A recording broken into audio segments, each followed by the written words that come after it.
Well, tonight I want to do a comparison showing the differences between the Springfield XDS and the Smith & Wesson M&P Shield in .40 caliber.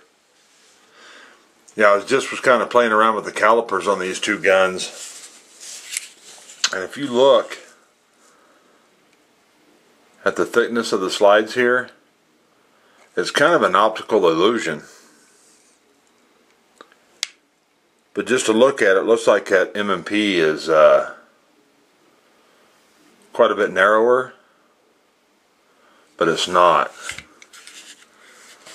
This here goes in, so from the top, this right here looks narrower, but as you go down it gets wider. I measured both of these guns right back here, right in front of the rear sight on the slides, and they both were virtually identical. Virtually identical in width, which surprised me, because when I was upstairs, before I come down, I was looking, I was like, man, that shield's a lot skinnier. You know? But it's not. I have to tell you, man, I love both of these guns a whole lot. Those are, for all intents and purposes, the same size. I'm going to give you a look at the grip.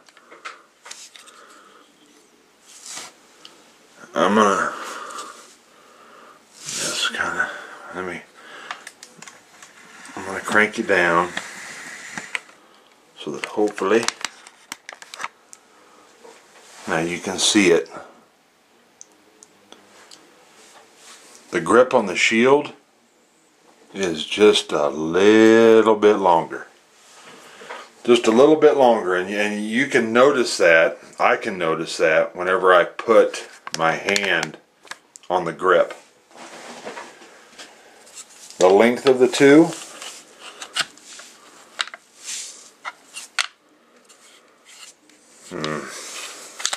how was I going to do this?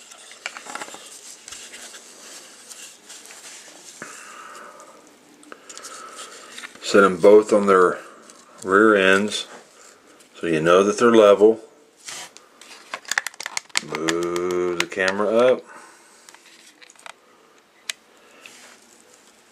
You can see right there that the XDS, man, it is just a hair longer in the slide. Not much at all. Let me show you on here. There's going to be a little bit of fumbling around because I want to try and get some decent angles to really show these differences. Okay. I have my handy dandy little inexpensive calipers here. I'm going to put this right back here on the slide, and I'm going to suck it down. You can see right there what that is. Just a little over 9/10 of an inch.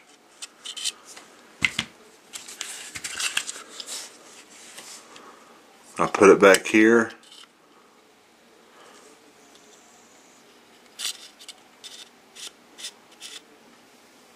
I'm trying to tighten that up just a hair. The shield slide, I mean, you can see the difference. It's minuscule how much narrower it is. The M&P 40 shield is a 7+1, I'm sorry, 6+1 with the standard magazine, no extension plate.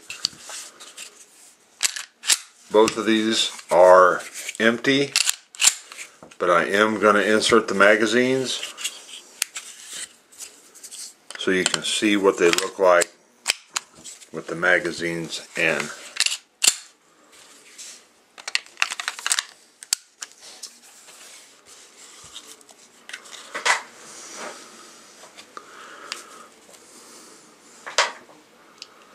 Hopefully you can see that. I'm not going to jerk you around with the camera, but the difference in height, even with the mags in, is the same as it is with the mags out.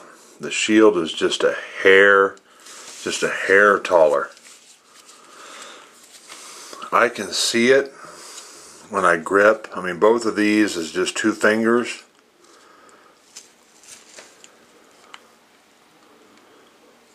You can see right down here underneath this finger how actually the skin of the finger is kind of going beyond the base of it, where on this one you can still see a little bit of frame right here. That right there is the only difference. It's the only difference between the two. Both of these guns feel really good in hand. One big difference between them is the grip on the shield is pretty smooth. Okay, that really doesn't have much of a texture. It looks like that it's, you know, kind of rough, might have a little bit of grip, but it's still pretty slick. Still pretty slick. This one here it has the thumb safety on it. All shields do. The XDS, thumb safety free. No thumb safety on it. I'm going to go ahead so I can pull that off. I'm going to give you weights on these two. And this is going to be fully loaded magazine,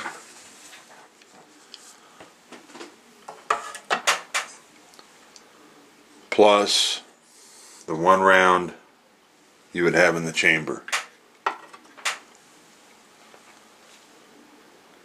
So the XDS with 5 in the magazine, 1 in the pipe, 26.1 ounces.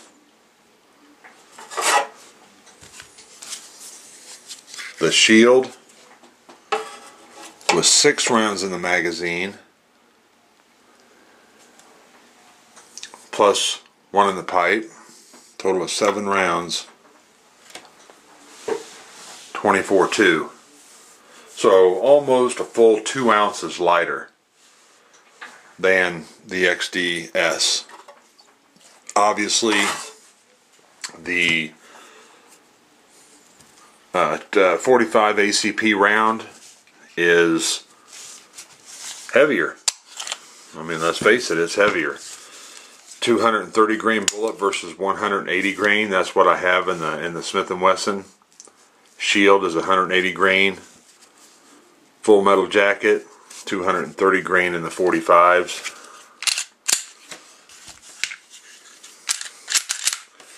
The unloaded weight, no magazine, just the gun,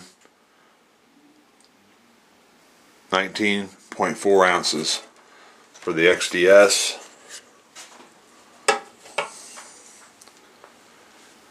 18.2 for the M&P Shield. So they're both very lightweight for what they are. You know, you don't get a hell of a lot of firepower with either one of them, but you maintain a very, very slim profile, which is just really, really nice when it comes to carry. Both of these guns have got pros and cons to them in my book.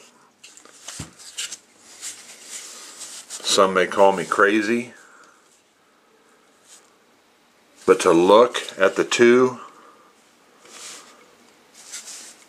discounting, you know, this one here being bitone, this one here being all black, but just the looks of the two, man, I don't really know. Why don't you all tell me which one do you like aesthetically? Just the general looks. Which one do you like the best? I mean, the XDS, the grip is you know, got a lot of aggressiveness to it. Feels good. Fiber optic front sight. 2 dots in the rear. Straight 3-dot sight. I can tell you that the grip on this, let's take a look at that, feels thinner.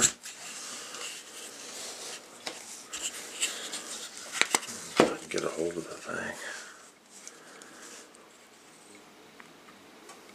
It's hard to tell with the stippling on the XDS.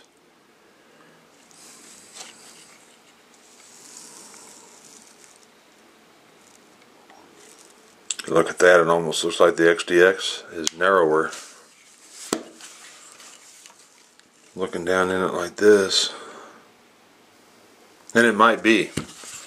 The story is, let's take a look at the magazines.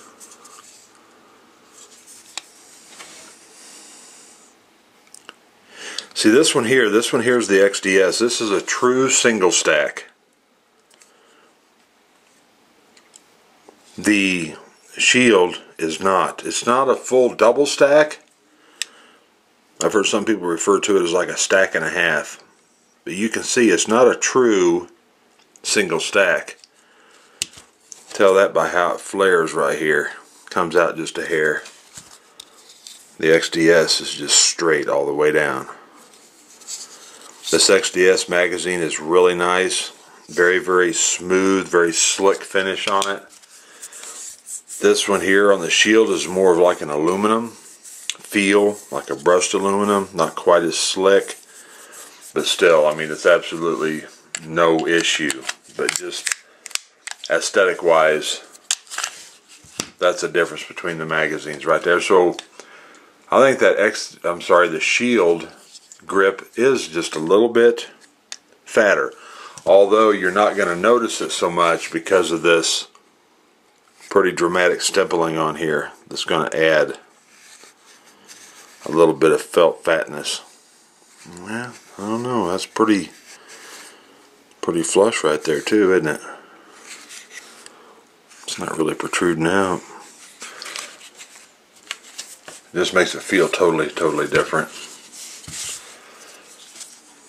They're both fantastic. I have not fired the XDS yet. I'm hoping that maybe I can potentially get out and do that tomorrow morning, depending on what our weather is doing around here.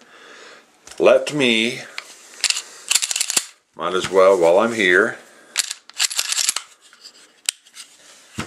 get you a trigger pull on each one.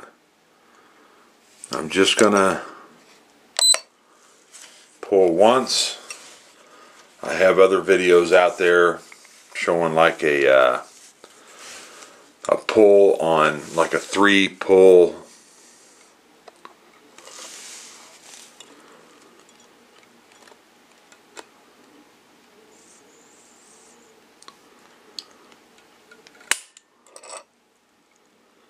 £6 9 ounces.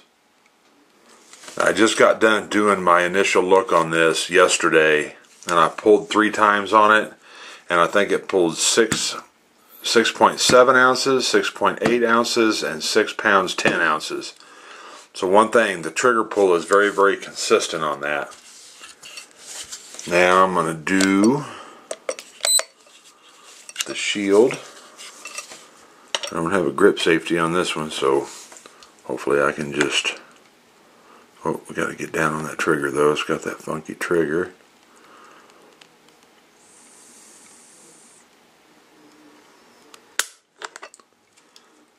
£7, 7.5 ounces. So the trigger pull on the Shield is, you know, about a full pound heavier.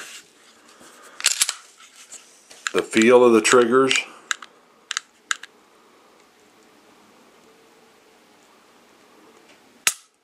I mean, it feels, you know, not super heavy, but this is nice. You got your take up, it gets to right there, and it just stops. Doesn't feel mushy at all. This here, it's got your take up, it stops, and as you start pulling, the trigger will start to move. Right in there, it's starting to get mushy. The trigger's moving, and then it'll break. I did not show this yesterday in my video, the trigger reset. Very short. Right there. There's your full travel back out.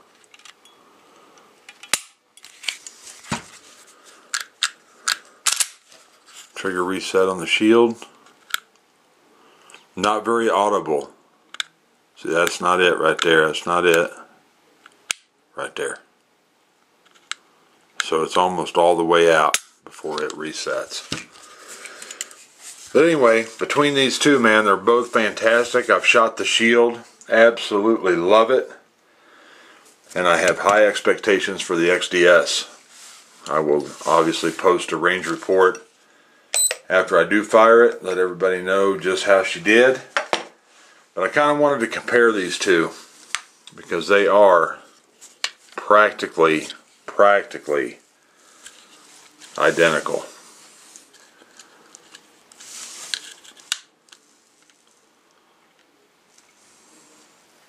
You know, you don't get a hell of a lot closer than that. So anyway, that's a little short and sweet, not too short, but a comparison of the XDS and the Smith & Wesson, geez, just bit my tongue, M&P Shield in .40 caliber. Thanks for watching, guys. We'll see ya.